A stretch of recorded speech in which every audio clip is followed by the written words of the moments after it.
In this video, I'm going to show you how to get the unique code for each button.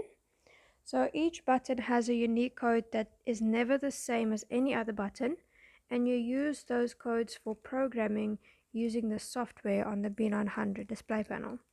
So you will use your remote, just press enter to switch it on, and you press the function button on the remote. Your screen will show fun 1. You just press enter. When the second one starts flashing, you change that to a 4 by pressing 4 on the remote. You'll press enter again on the remote, and now F1-4 will show at the top corner, and you now press the button that you want to get the code for. So you just press and hold it a couple of times. We recommend about 5 to 10 times just to make sure that you get the correct code, and we always write it down on a piece of paper or sticker that we put on the plastic itself so that we don't mix them up with other buttons. You will notice the call buttons always ends with an 8 at the end,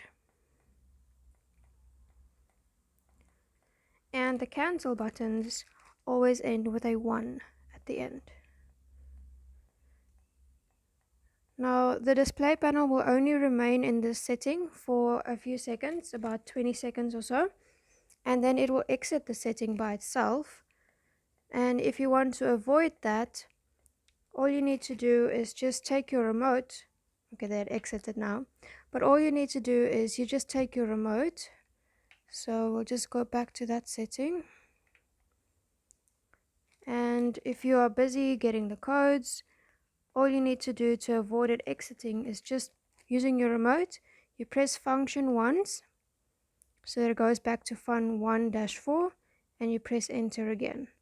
It basically just restarts that 20-second counter.